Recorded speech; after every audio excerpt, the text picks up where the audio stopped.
we are continuing this Revelation marathon, and you guys understand why I called it a marathon, eh? It's not a sprint. It's really a long-term commitment. And tonight is part 6, and it's all about philosophy. So when we take the word philosophy and you break it up into the two words philo and Sophia, then it means the love of wisdom. Sophia is the goddess of wisdom, and philo means love, the love of wisdom. So any kind of philosophy is the love of the wisdom that doctrine or that belief can bring you. And one of the philosophies out there is theosophy. So theosophy means theo, Sophia, which means divine wisdom, because Sophia means wisdom and theo means divine or God. So theosophy is the divine wisdom. And theosophy is one of the main avenues in which this modern day science and government and education and indoctrination in all the spheres of society is rooted in. Like we saw last night, where the trail, the ancient historical trail of all the sciences in the world, not only metal science or organic science or natural science, the physical science that is observable and repeatable, that's true science. That's natural. That is from the creator.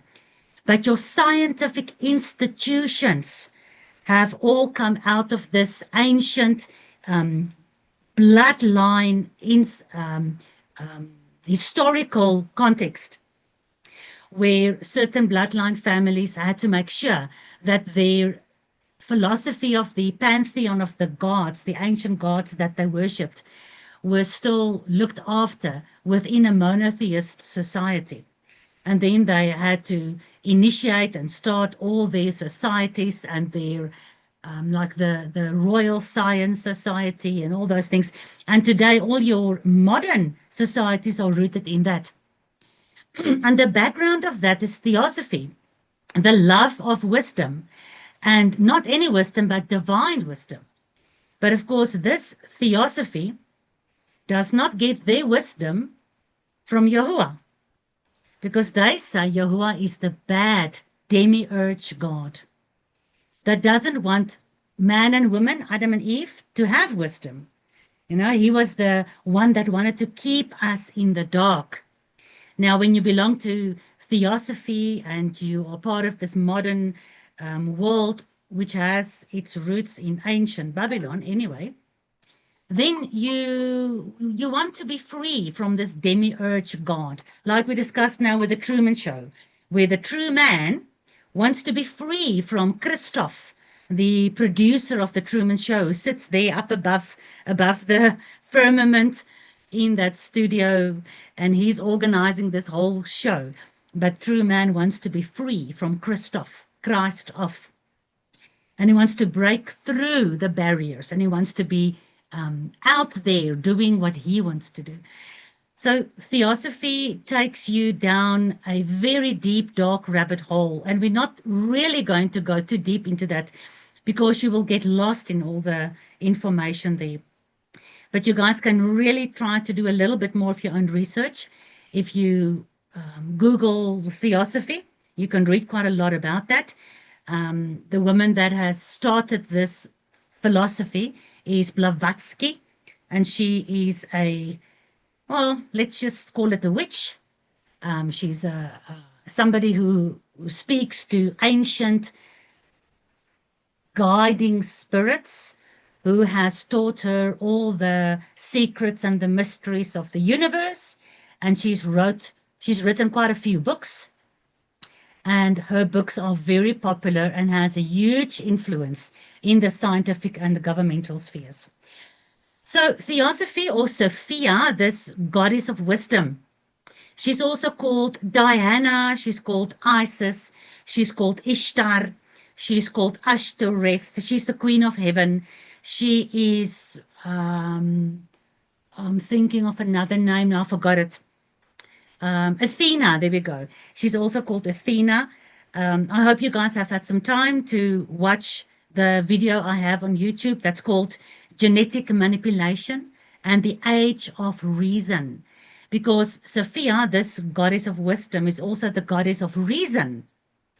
And the cornerstone at the Georgian Guidestones, you all know what that is, right? That cornerstone says we are now entering the age of reason. I told you about the age of Aquarius and the age, the golden age, and the age of Atlantis, and the new age, and the new world order, and all that is rooted in these ancient gods and goddesses.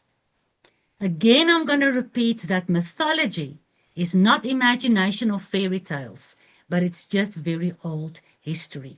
So you see Athena or this goddess also in all your statutes. You look at Lady Liberty. Of course, we know she's both male and female, because that's what Baphomet is. They weren't really female angels. There weren't any female gods, but the Nephilim that was born to the fallen angels, and the women that was impregnated by the fallen angels, they have become the gods and the goddesses. So when you look at another picture that I've got here for you, the Statue of Liberty as well as Tammuz, they all have these enlightenment stars out of their heads.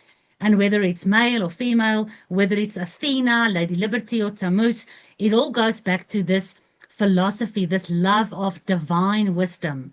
But the divinity they're talking about are the fallen angels, and of course, not the creator himself. Towards the right of the screen, you've got the logo of Theosophy. Now, when you look at this logo, what is it that you see? What can you identify in this logo? Can you guys see it? It's a snake eating his tail. Number one. It has some... Yeah, it's a snake eating its tail, yeah.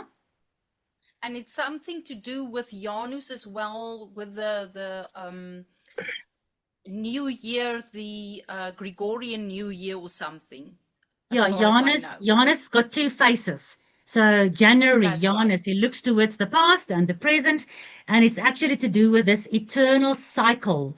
So the serpent eating its own tail is called the Ouroboros, and it's got this false immortality. Because remember, the fallen angels were immortal.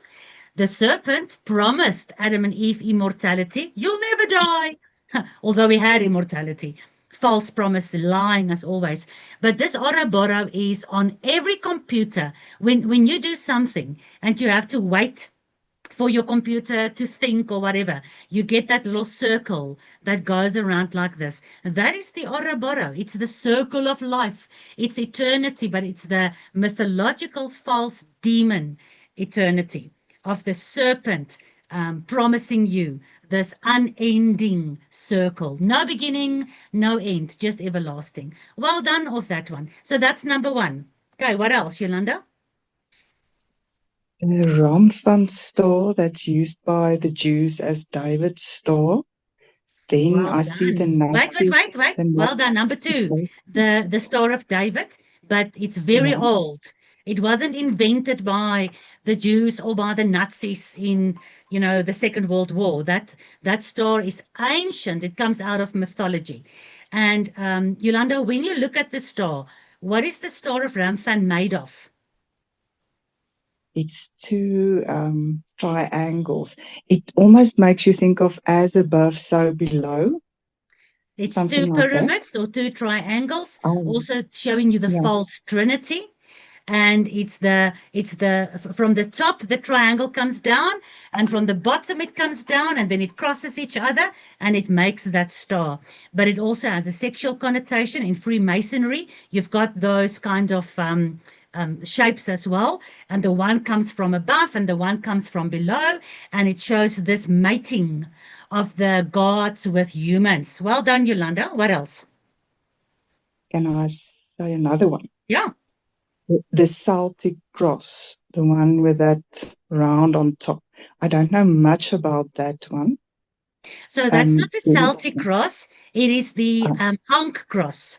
So you've got the cross indeed, and then instead of the top part of the cross just being a single upward stake, it is the Ouroboros again. So it shows this religious symbol of the cross, which is also not Yeshua's symbol at all. But then it also promises this eternal life, because at the top you go back into the cross and then you go around the circle again. It's these two symbols together. So there you've got sort of Christianity and Egyptian sun god worship mixed, because that symbol is also used in some of the church systems as well. Well done. What else? that Nazi sign. And now with the snake going around and touching that, it almost makes me think of the Nazis that were scientists and now in the medical field. Very, very Sort of. good. Very good. There's your Nazi sign as well, and it's also an ancient sign.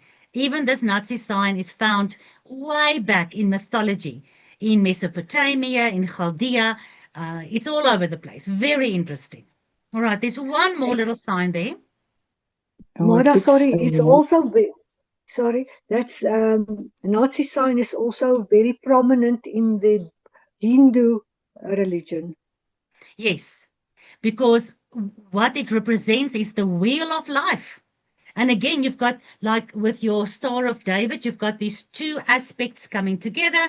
And with the Nazi, you've got these two lines coming together. It's all got the same kind of symbolism. And like I said, all religions has their basis in ancient mythology. What we follow is not a religion. We follow a living God. Well done, guys. You're doing very well. What else?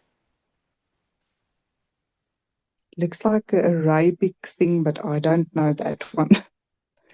It looks like Arabic, but it's not Arabic, but you're very close. Quintus? It's the Hindu sign or sign, whatever they say it. It's the Hindu Om sign. There you've got your whole illumination, going into meditation. Om. And then you open your chakras in your third eye, and there comes your whole theosophy, getting into this ancient divine wisdom. Well done, all of you. That's so great. So the mystery schools in their various forms, these main branches of the Near Eastern religions had a common origin, but went by different names throughout history. And this makes you think about the Tower of Babel. All the religions and all the languages and all the cultures have got common origins, and but they go by different names into different regions on earth, and they developed and evolved differently, but everyone has a common origin.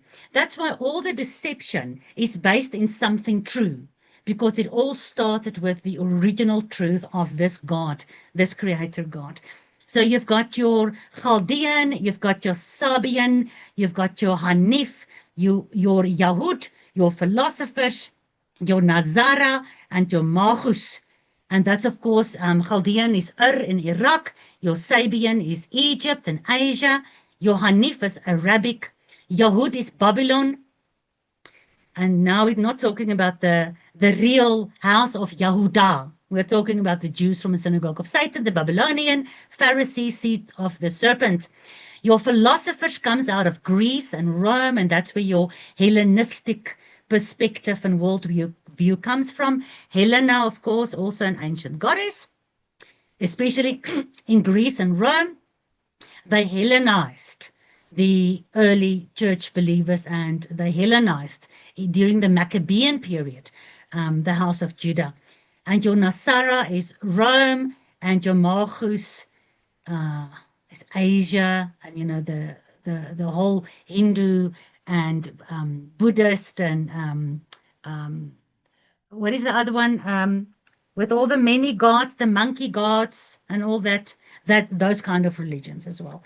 So these are the ancient mystery schools. So remember the mystery schools? It's all rooted in the love of divine wisdom. and there's a female aspect to it. So these mystery schools in Egypt, it's always noted or symbolized by these all-seeing eyes. And of course, the all-seeing eye, nothing old in mythology, because the all-seeing eye is still today on our dollar bill. And as you can see, you even have there's your cross. You even have the cross here in your ancient Egyptian hieroglyphs. And this whole mystery of ancient wisdom is what humans need to return back to, according to theosophy, so that they can find themselves, get to know who they really are, and not be trodden down by their leaders or religion or this God, or they need to fulfill their true purpose, and that is to reach godhood. Quintus. Back to that ancient mysteries. Scroll up a little. You notice it looks like a tree with all of them grafted into the tree. Yeah.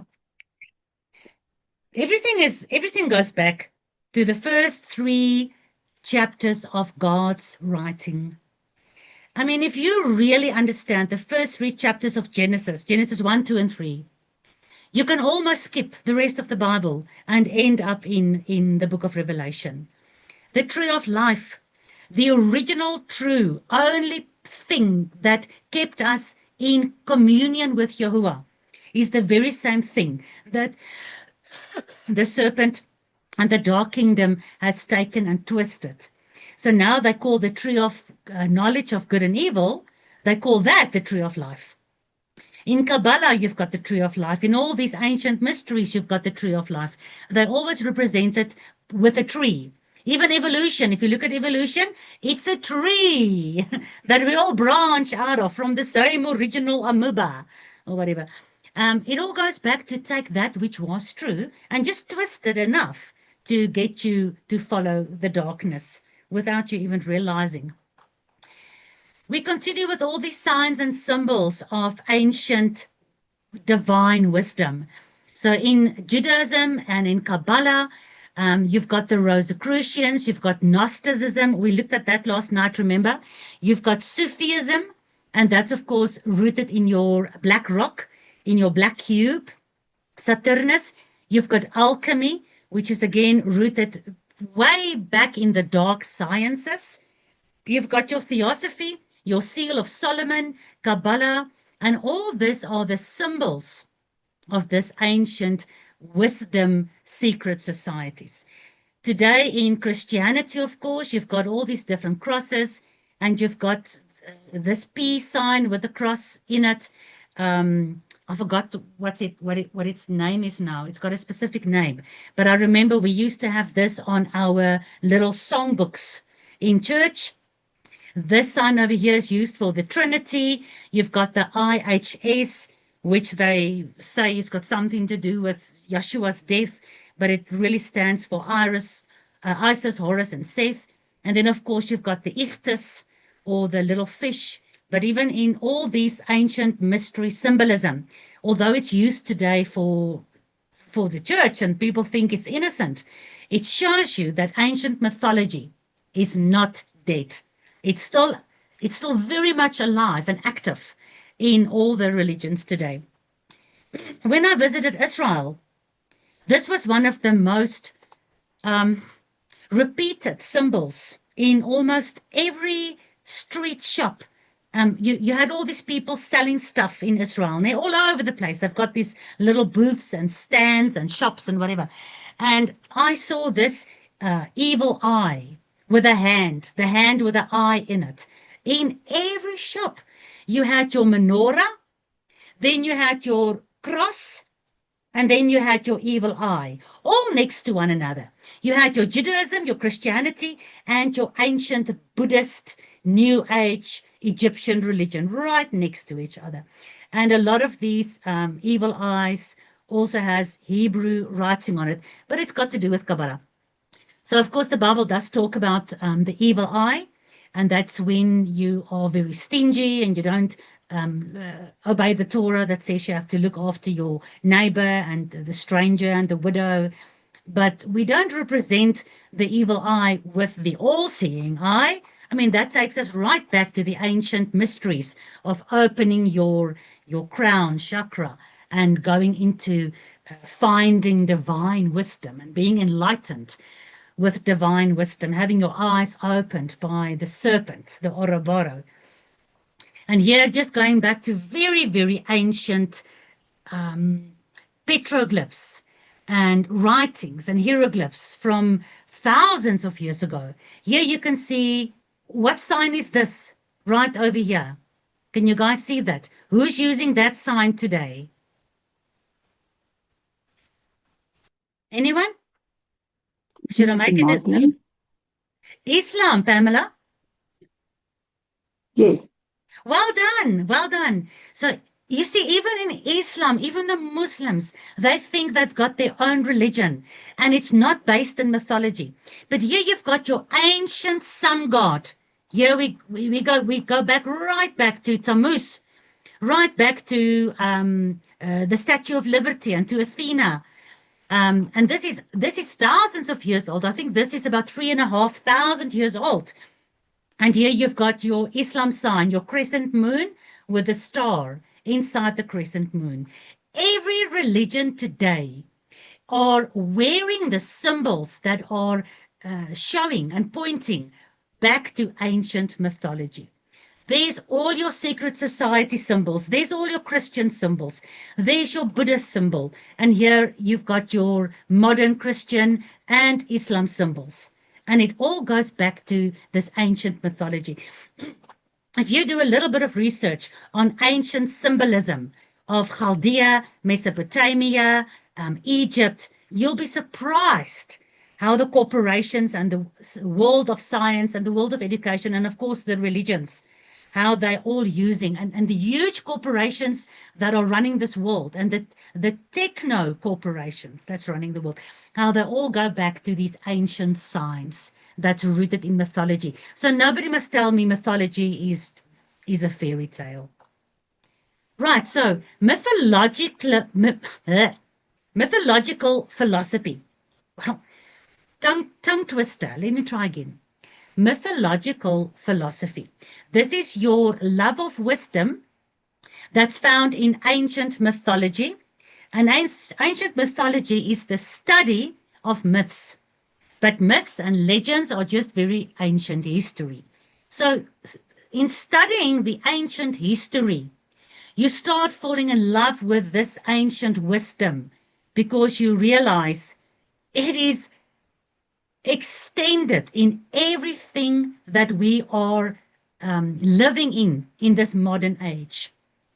So like me and Dirk was speaking over the last 2 sessions, you've got this thing called the feathered plumed serpent. So this is like a flying dragon that's got wings and feathers like a bird, right? But it's a serpent. So a flying serpent is nothing else than a dragon. And of course, you find all these statues and these depictions of the flying dragon in the Aztec and the Mayan, in all their buildings and their temples. You can even go and visit them today. They are still standing. And it's astonishing, these buildings that they've built. And you know, the people, the experts are saying, you can't build these buildings today, even with the modern equipment we have. So from pre-flood periods, you've got some of these ancient structures that cannot be moved by humans. So, you know, who helped them to build these ancient, massive, megalithic architecture, and then to make these drawings and to put their gods into the structures, the artwork and the amount of technology that was actually needed to do this is quite astonishing. And the archaeologists are denying all these things, and they try to twist the timeline when they test and when they say how old some of these structures are. They try to lie, because if they admit that some of these structures are like 4,000 years old, it means they have to admit that we don't come from monkeys, and that we have evolved to become better over time, because these structures are showing that mankind was quite advanced 4,000-5,000 years ago. But that's a totally different viewpoint of life, to see how these scientists are running around like headless chickens, trying to deny our ancient, advanced fallen angel mix past, where humanity was doing things that modern science and modern architecture say we can't even still do today. Who was first? Sorry, Quintus, did you have your hand up? No, not me. Somebody before Yolanda had their hand up. I can't, sorry guys, you mustn't lower your hand. You must just wait until I give you a chance. Yolanda? To ask a question, the flying serpent, wasn't that how Satan looked in the garden? Because Abba said, then you will go onto your belly.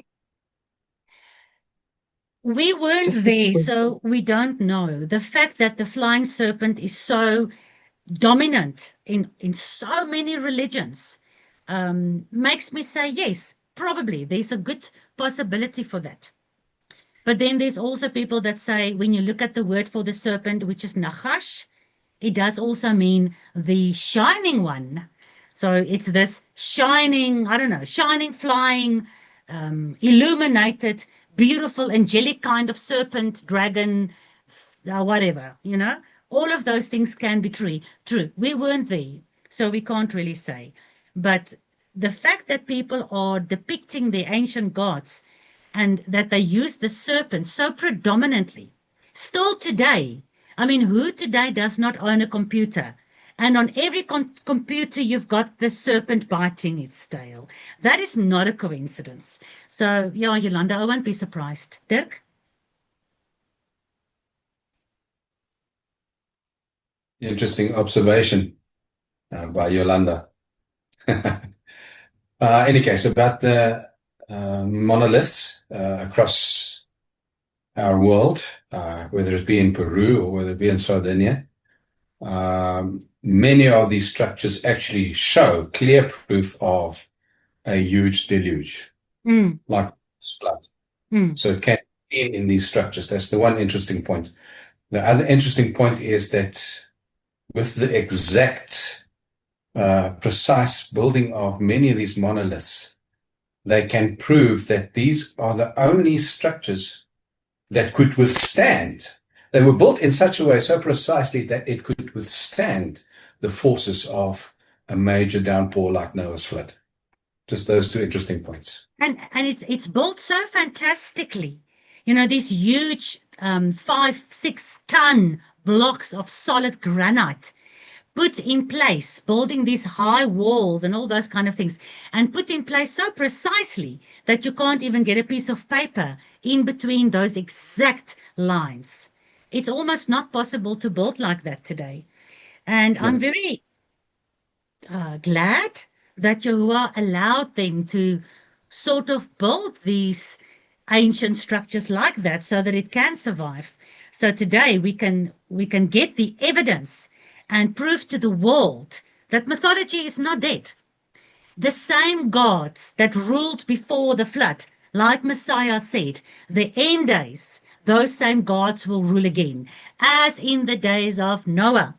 And then all that was destroyed by the flood, and now the next destruction will be by fire. So these things might have survived the flood, but they will not survive the fire. Now, back to mythology. And I'm saying the philosophy of mythology is still alive today. And we looked at Maga and magic and America, who are basically ruling the world, with the biggest economic country in the world. Everything is linked to the dollar, where you've got your all-seeing eye, and you've got America that is dictating to the rest of the world what to do. In America, you've got Hollywood. They are providing the entertainment to the entire world. In America, you've got your biggest Christian mega churches. And from America, your evangelists have gone out all over the world. Everything in America is always bigger and grander and better, and they're always at the forefront of everything. And what has that got to do with mythology? Everything. Look at this. This feathered plumed serpent from ancient mythology that survived even the flood is called in esoteric philosophy and alternative history, such as theories that is popularized by the writer Manly P. Hall, very esoteric writer. The word America is theorized to derive from the indigenous Peruvian term Amaru, which means great serpent. So even, was it last night or the night before, we talked about the founding fathers who were so-called Christians of America, and they built the new world on Christian values and blah, blah, blah. But they chose America, Amaruka, which is the flying great serpent, taking them straight back to the ancient Babylonian goddess and god worship of Genesis 6. Showing you, together with everything else I've showed you, the magic, their celebrities, the 6 fingers of Katy Perry, all their structures, the dome and the obelisk, and the 13 stars in the American seal, showing you the all-seeing eye and the Egyptian pyramid. When you just take those few things together, and like Quintus said, your major buildings in Washington, District of Columbia, when you draw a line, you get the Freemason signal and symbol, you get the Star of David symbol. If you put all those, just those 6, 7 things I mentioned now, you put them all together, you can see that America is built on ancient philosophy of the mythological gods. And like we saw that one video I showed you last night, how the Hollywood studios all have this Babylonian gods at the front gates. And when they give out their Oscars, they've even got a golden plaque outside the building that says, "This is the Babylonian court." And on the inside, they even had the Tower of Babel on the what?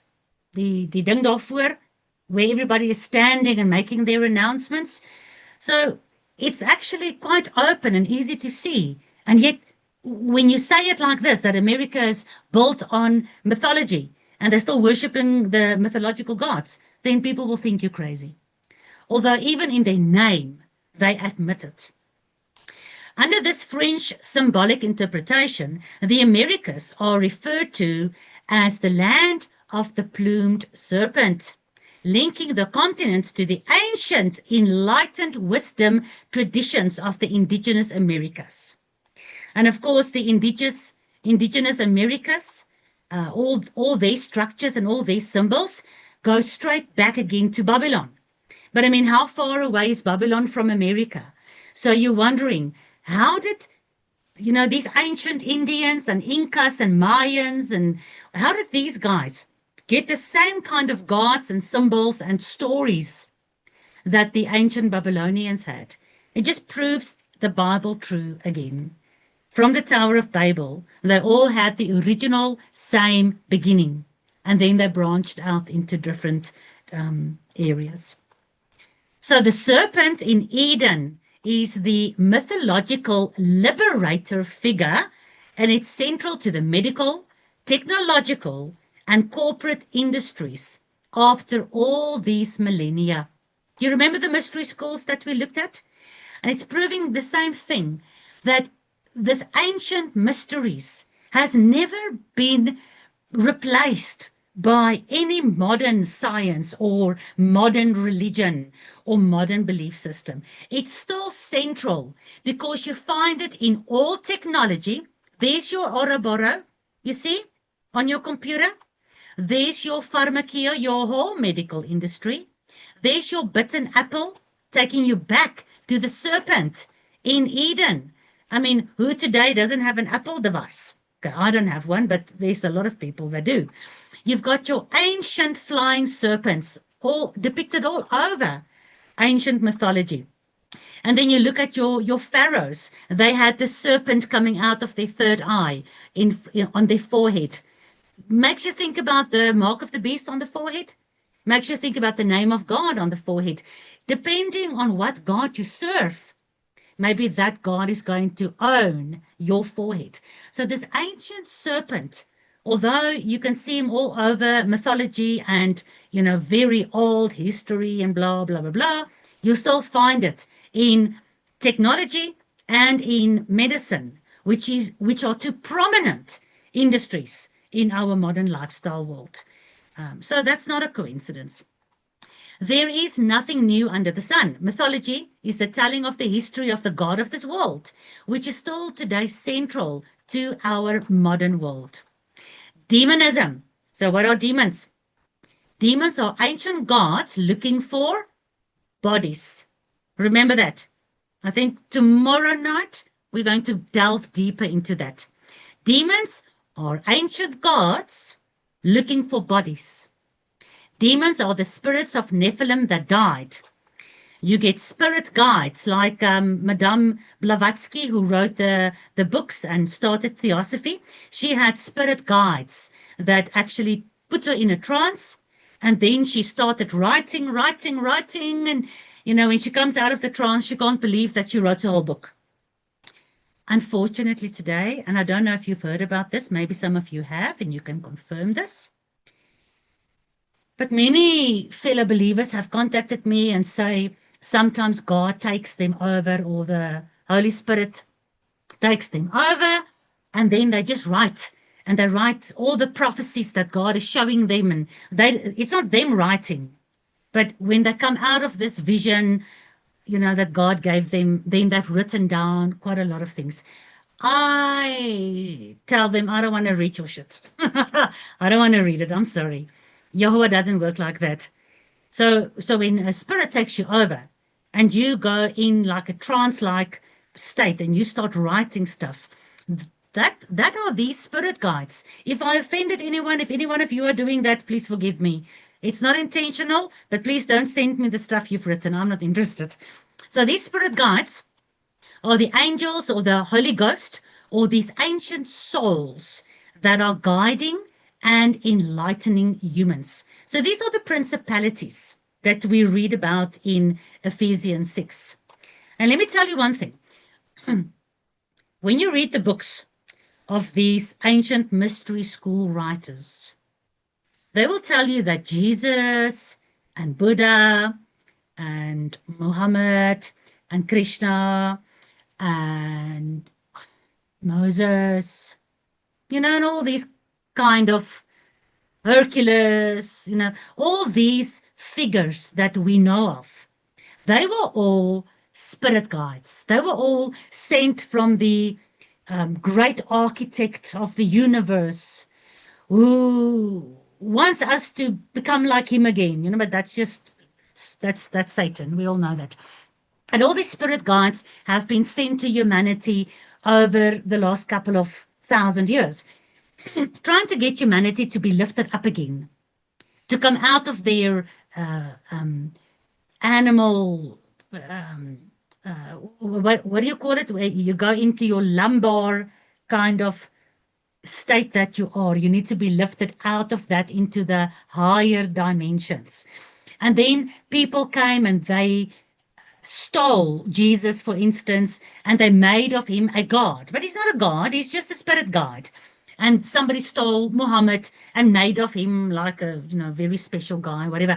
And it was humans that wrote the New Testament and the Old Testament and the Zohar and the Quran. We agree with the other books, but not with God's book. But they end up teaching that all the books are written by men who was lustful after money and power and really just wanted to control humans and not allow them to learn from these beautiful spirit guides that could have enlightened them. You hear what I'm saying? And this is why Yeshua said, be careful that you're not deceived, because there's a lot of deception. I'm going to try and show you a video tomorrow night. I'm hoping to be finished with it tomorrow. The ultimate deception that has been prophesied by the Freemason mystery writer Albert Pike, and the planning of, we talked about the Committee of 300 and all these invisible leaders behind the scenes. They've planned the 3 world wars, and ultimately the last world war will also culminate in the disillusionment of Christianity, where they will stop believing in this Christ. And it's no wonder, because the theosophy that's going to take over the world are going to teach humanity that Jesus was just a spirit guide.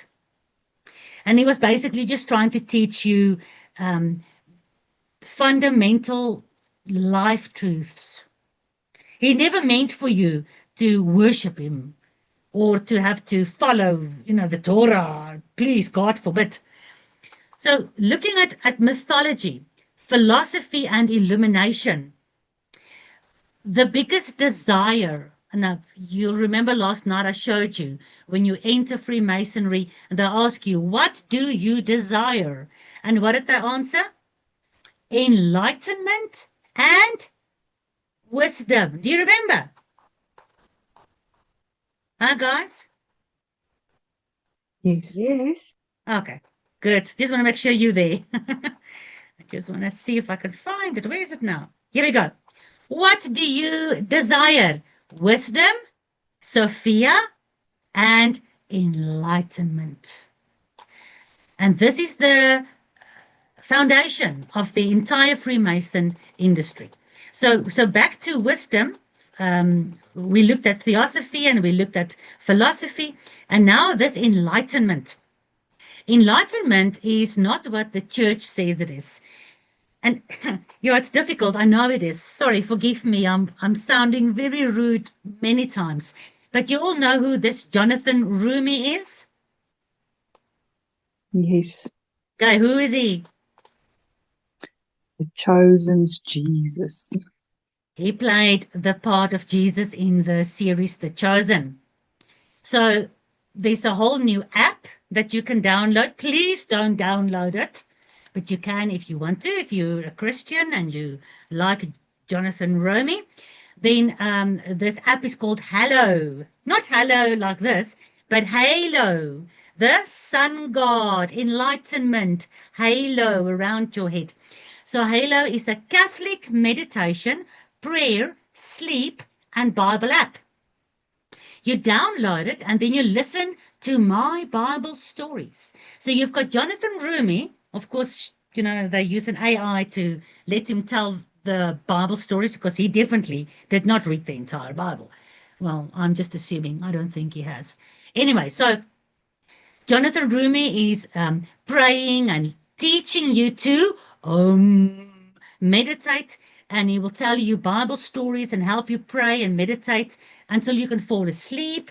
And then while you're sleeping and your mind shuts down, then all these esoteric meditational prayers goes into your subconscious.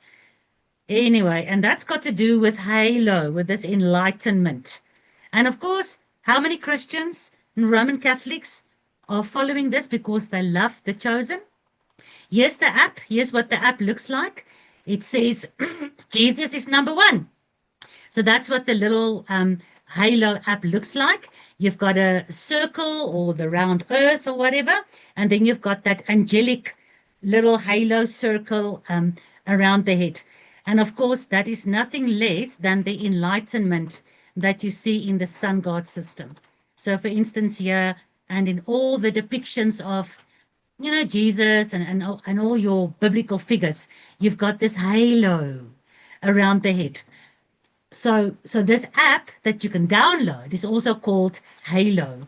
But where does this halo stem from? Again, remember the Statue of Liberty? Going right back to Tammuz and all these ancient sun gods, even the pre-flood, because pre-flood, it was where the angels made these Nephilim gods, and these Nephilim gods were worshipped by all of humanity. That's why Jehovah destroyed all of them. And they got mixed in with them. And these gods were enlightened. So they were always depicted in their drawings and in the statutes. They were depicted with these lights coming out of their head. Like the Pharaoh was depicted with a snake coming out of his head. Like Medusa is depicted with all the snakes. Her hair is like snakes. And it's got to do with this Kundalini, the serpent that's awakened in the base of your spine and going up your spine and then into your skull and then your most holy place between your two temples. These things are called temples because this is the temple. Here's your most holy place. So when this most holy place tabernacle is enlightened, you've got a halo around your head. Isn't that amazing? And of course, you find that also here in OpenAI. If you look at the signs and symbols, OpenAI, they've got the same kind of illumination and the wheel of life. And you go into what their philosophy is, and you'll realize very quickly everything today that's going into this modern technological age is rooted right back into ancient mythology. You've got your false trinity, body, mind, soul, father, mother, child, and soul, spirit, mind in Hinduism with your chakras being opened. But the moment your chakras are opened all the way up, you see in Hinduism, you also have a little halo or a sunburst around your head. And of course, in Catholicism, you've got your dove, which represents the Holy Spirit, and you've got Jesus and God all with halos around the head. That's not our Creator. Yeshua says he is the light. He doesn't have a little halo around his head. He himself is light. And this halo, this round, this circle of life that opens up your porthole into this other dimension, like I showed you last night, is also visible in CERN, not only with the scientists, but with the scientists who are doing these ancient Hindu dances, trying to make contact with the other dimensions. And these dances, it's very similar to, I don't want to be too critical on dancing in church and with flags and stuff. Sometimes when people follow certain patterns and things, I don't like it very much because there's a lot of symbolism in all the steps that are followed. You see the same in the Freemasons. When they go through their initiation rites, they follow a specific pattern in which they walk when they go through those initiations. And that's all to do with opening this mind to really connect with the gods again. You find it at CERN, you find it, there's Google. Google's got the same kind of symbolism with your all-seeing eye. You've got your 666, your 3 number 666 locked in there. The same with CERN, the same with Volkswagen, the same with the Trinity churches, your Weinstein company, BlackRock itself. It all goes back to these ancient gods that's illuminated, and this Trinity and the 666 that shows you the end days is coming right out of the ancient mythological days. There's nothing new under the sun. Here we see Semiramis also, and Tammuz and Nimrod, and they all have halos around their head. Not sure if you can see this. Maybe I must make it a bit bigger. There you go. Ancient depictions of the false trinity. Here you've got the Egyptian false trinity, and you can also see the illumination on their heads. These headdresses that they wore. The one is like the sun between the two horns, which is nothing else but the womb on Isis's head. And of course, the snakes coming out of the head of Horus. All right, here you've got in America, just showing you that the modern countries are definitely still worshipping these ancient gods. You had this guy, what is he called? Ibis. or Ibus, this half god, half jackal, half human, ancient Egyptian mythological creature. And they've got this massive statue that they were parading all over America. And you would wonder why a Christian nation would be doing such things. Pagan priests today, the old ancient pagan priests of mythology, they have not disappeared in this modern scientific era of us today. Here, of course, I really hope you guys can see this. You can see the Roman Catholicism. Look at the headdress. Look at the staff. You see them? Just get this down a little bit. This one, the headdress, the staff, and the white robes. Exactly the same today in Catholicism that you find of the ancient pagan priests in Egypt. Isn't that interesting? Here in this little picture over here, you've got your ancient pagan priests of Mesopotamia. And of course, you've got your fish head of your Dagon or Dagon priests. And that's exactly the same as the Roman Catholic priests today. So nobody must tell me that modern day priests are not the same as the ancient pagan priests, because they're wearing the same clothes, they're using the same symbols. Here you've got the tree of life again. You see over here, they're depicting the tree of life. And here, of course, you've got your all-seeing eye. And over here, you've got your priest that also has wings, showing this, the hybrid mixing of the angelic beings with humans. Over here, this little picture, you can see your ancient Egyptian pharaohs and their priests that was looking after him. And these priests were also hybrids, half human, half animal. And then, of course, last night I showed you a lot about the Jesuits and the Templars and all these in the 1300s and in the couple of hundred years after Messiah, just before the Dark Ages, how the secret societies had to go underground with all their hidden occult meanings. And then when they surfaced again, they had to send all their agents into the science and the religions and the churches. But these were the ancient pagan priests. Although they went into the Roman Catholic Church and they're called the Society of Jesus, their symbolism and their philosophy was still exactly the same as ancient Babylon. And of course, you all know about the Druids. The Druids were the priests in the time of England, when England was still very much seeped into nature or Mother Earth goddess worship. And those same symbols and signs are found in the modern day Druid priests, which you find in British royalty. I'm touching very quickly on a multitude of rabbit holes. You need to read those 2 books I showed you last night. You need to read the books of David Icke. You need to read the conspiracy of the Council of 300. You need to read the royal drug trade. You need to read the pagan Christianity. All these books, it will give you so much more information.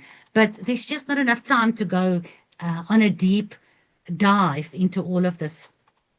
Very interestingly, like I showed you before, you've got your Star of David. This is an ancient Mesopotamian scroll, stamp or a signet seal. It's a round seal that they used in ancient Mesopotamia, and you will actually find your Star of David in there as well. And then just to confirm that, you know, these preachers and pastors of today, you all know who this guy is? And here he's on his knees on the red carpet, cutting covenant with Hollywood. And he's getting his got your falling star, and, you know, he's got his star on the ground, cemented in Hollywood Boulevard. Proving, first of all, that he's an actor. Proving, secondly, that he's cutting covenant with Hollywood. proven thirdly that he's bowing down to the stars. Who's this guy?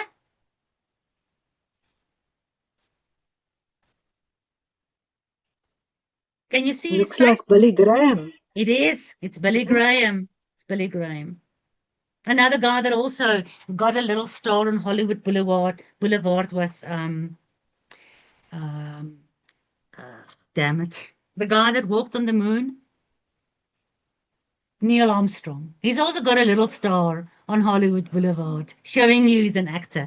Anyway, so here you've got a couple of ancient priests again, in the Jesuit Freemasons circles, and look at the depictions. It's all about the skull and bones, which takes you right back to ancient mythology. Right, almost done. Satan's plan is to unite all religions, and I showed you that with the symbolism in all religions. Just quickly, a quick reminder. Theosophy's sign. Remember, there's all the religions of the world in one sign. Theosophia, divine wisdom. So Satan's plan is through divine wisdom, through these ancient spirits, to unite all religions back to the original submission to a pantheistic system that enlightens all humans into godhood. That's his plan. That's what he's promising anyway. And that's where this one world religion stems from. So where East meets West, or West, the Western world, Western modern world returning back to ancient East, you can also say ancient meeting modern, or modern returning to ancient. Everything I've shown you tonight is ancient, but it is depicted in the modern world today. So through this mythological study we are doing in our Revelation Marathon, you can see, just like Yahuwah, who declares modern times out of ancient times, Satan is also linking modern times with ancient times. And you can see that in the one world religion, which is the Tower of Babel, where the whole world gathers around one tower. They are like-minded with one mind, and they worship one God, Nimrod. So is the Tower of Babel ancient, or is the Tower of Babel modern? Most people will say the Tower of Babel is ancient. Well, then they must answer why the European Union have built their headquarters in exactly the same style as an unfinished Tower of Babel, proving my point that it's not ancient. It is still today central to the world perspective and the world belief. So it's an ancient structure, yet it is depicted here in modern times. So nothing has changed, nothing new under the sun. The whore riding the beast, she's the queen of heaven, the mother of Nimrod, the wife of God. Is she ancient, this woman? And the beast she's riding, is it ancient or is it modern? Because the mythology and the philosophy and the Kabbalah is taking both this Tower of Babel, Nimrod, and his mother Semiramis, and this whole Kabbalistic unholy trinity, mythological religious wisdom system, right out of ancient history and bring it right front and center in this new world order that we are facing. It's not ancient. It is still modern as it was in those days. Let me see, I've got a little bit left. 2 minutes.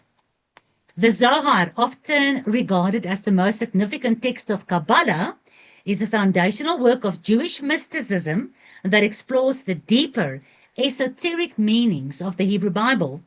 But the end goal is not Yahuwah and him as your God. The end goal of the Zohar is philosophia, or philosophy, the love of divine wisdom. So while the Zohar is the foundational text of Jewish mysticism, and Jewish mysticism, of course, is Kabbalah, and Zoroastrianism is an ancient Persian religion, the two, the Zohar and Zoroastrianism, they share a deep historical and conceptual tie. Scholars suggest that centuries of interaction during the Babylonian exile and the Persian Empire significantly influenced the evolution of Jewish mystical thought. Now, this is what me and Dirk is always discussing. When the house of Judah was taken into exile into Babylon, and there they mixed with the Persian mythology that was in the Babylonian mythology. Because remember, you had your statue of Daniel 2, you had Babylon, and then you had the Persians, the Medes and the Persians, and then the Greeks, and then the Romans. So the Babylonian mythology was ciphering down into the Persian pantheon of gods. So as Judah, the house of Judah, went to that 70 years of exile in Babylon, they really got corrupted with the Babylonian and the Persian influences. So both the Zohar, the Babylon, and the Zoroaster, which is Persian, these two religions influenced the scholars or the rabbis or the religious rulers that put themselves ahead of the normal man, woman, and child who was just a normal Jew. And they got corrupted and mixed up into this mysterious religion and the ancient mystery schools and this desire for wisdom that enlightens the soul. That's why Yeshua could call them serpent seed. You are the children of your father, the devil. He says, I know Abraham is your father, but you are the children of the devil. Because it was Judah that went into Babylon. And it was Judah that got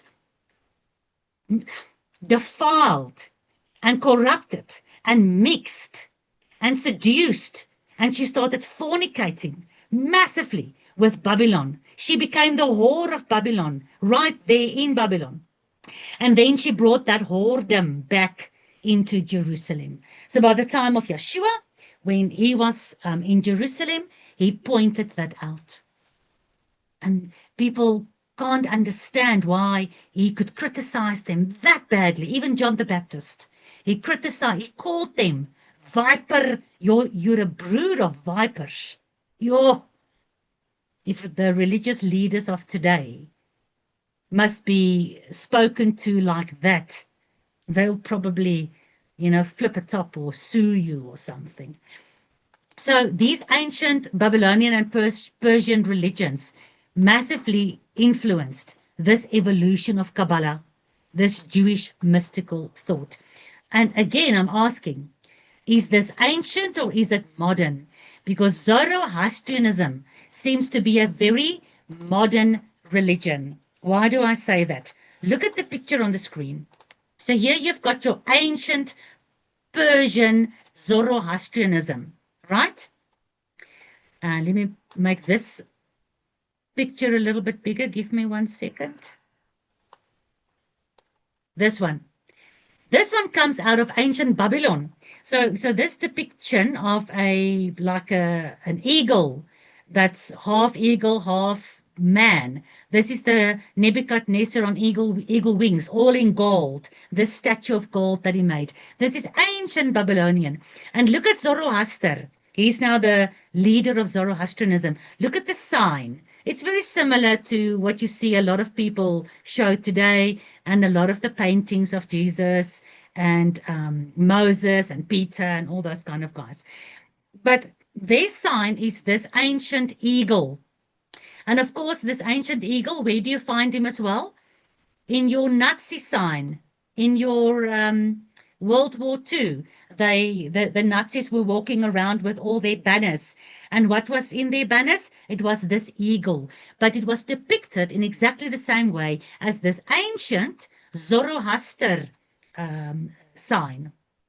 I'm just showing you another ancient Babylonian sign. There you've got the same thing. There's your CERN circle, but there are your two eagle wing signs as well. Exactly the same as in Zoroastrianism. And of course, in Egypt, you've got Isis with her two wings in exactly the same position as the Zoroastrianism. Here we've got America again. I'm going to make this picture bigger for you as well. Give me 1 second. And again, you are seeing, if I can just get it clicked. There we go. Again, you can see your 2 wings of your ancient eagle, not even talking about the 13 stars forming the Star of David, not talking about the 13 olive leaves on the branch, or the 13 spears, or the 13 tail feathers. This goes on and on and on. But we even have the same symbolism. That's why I say all these ancient mythological symbols are not old. It's not ancient. It's still modern. We even have it in South Africa. So here we've got our little South African, what is it called? The seal. You've got a couple of 13 pyramids there. You've got your womb of Isis there. You've got your ancient eagle. And if you read Manly P. Hall and Albert Pike, they'll tell you none of these are actually an eagle. All of these are a phoenix, the phoenix that's rising out of the ashes. So you've got your 2 wings, you've got your little halo, your sun rays, just like the Statue of Liberty, your enlightenment up in your head. You've got the very, very same symbol. And if you do a little bit of a search, you'll find these same symbols in every national seal of almost every country and every government of the world. Isn't that interesting? So the question goes back to what I've been asking you from the start. Is mythology just a fairy tale? Is it old and not applicable anymore? Or is it still very much alive? And is this the deception that we need to be aware of as we do this Revelation marathon? That'll be a question for you to answer. As I say to you tonight, I'm finished. Amen and amen. The mic is over to you guys.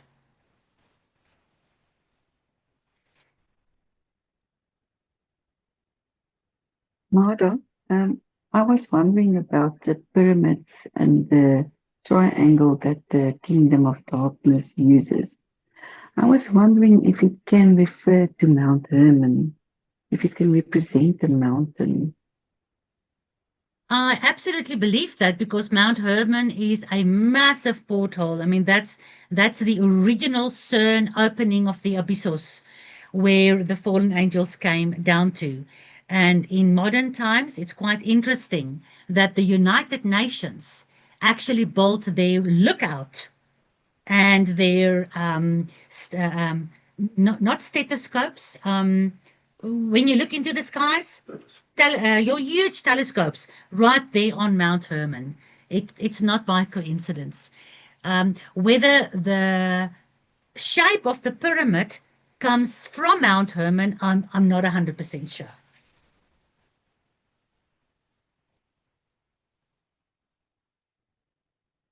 But Pam, you can do a bit of research and you can come back to us on that.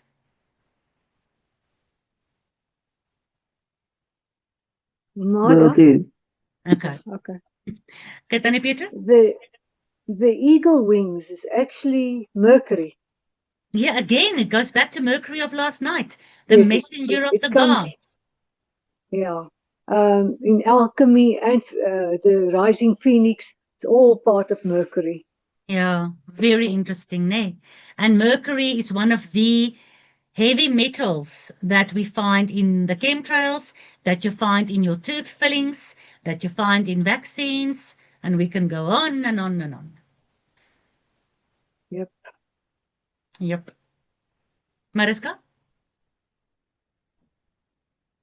Nee, dit was per ongeluk, ekskuus. Luister, dankie.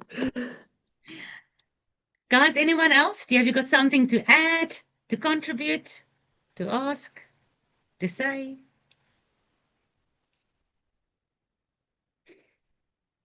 Nothing. All right. Well, then it's time for us to say good night. So who's going to end for us with prayer?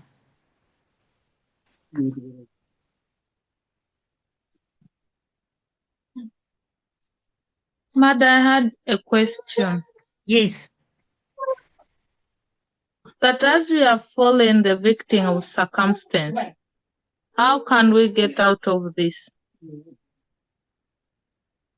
How do you get out of what? What do you mean? Because in our community there are these signs and they have ruled and they are still ruling. Well, these signs are in my town as well, in my country as well. We cannot get out of this. We are stuck in this Egyptian slavery system. And like with the first Exodus, Yahuwah is going to send Moses. And Moses is the one that's leading us out of spiritual Babylon and spiritual Egypt until the time that Yeshua will take us physically and he will clean this earth. And he will, like with the first destruction with water, when Yahuwah destroys all those symbols and all that government control ways and measures, he will destroy it. We cannot escape it because we are in this cursed world. The curse came upon this world because of our transgression in the Garden of Eden. And only when the 6 days are over and the Sabbath day begins can we escape this. Up till then, we have to continue witnessing within the Babylonian system. Yeshua says, you are in this world, but you are not part of this world.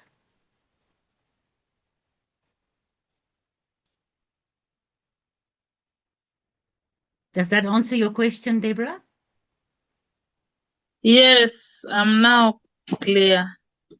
Okay, it's a very good question. Very good question. All right. Who's going to end with prayer, guys?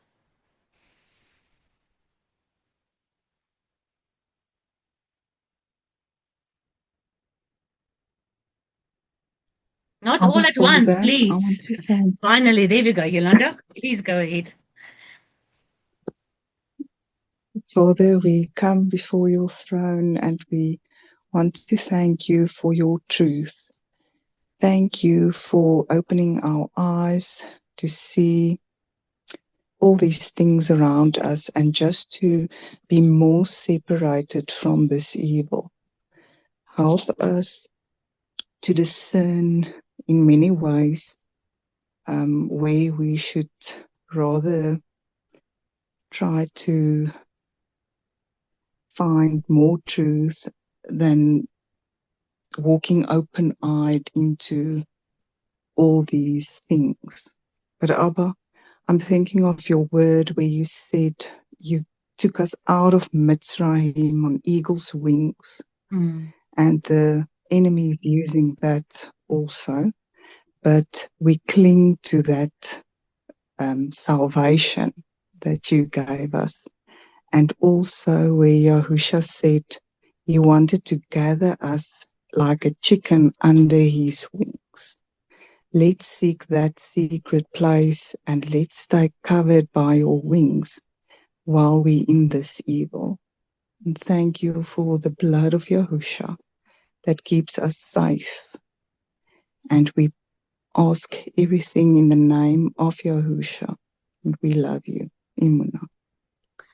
Emunah. Tomorrow night we're looking at mythology in the Bible. So I'll see you tomorrow night, same time, same place. And I wish you a wonderful evening and a very good night's rest. Laila Tov, all of you. Laila Tov. Laila Tov. Laila Tov. Lekker slaap. Lekker slaap. Deborah. Shalom, shalom. Laila Tov. Lekker slaap. Lekker slaap.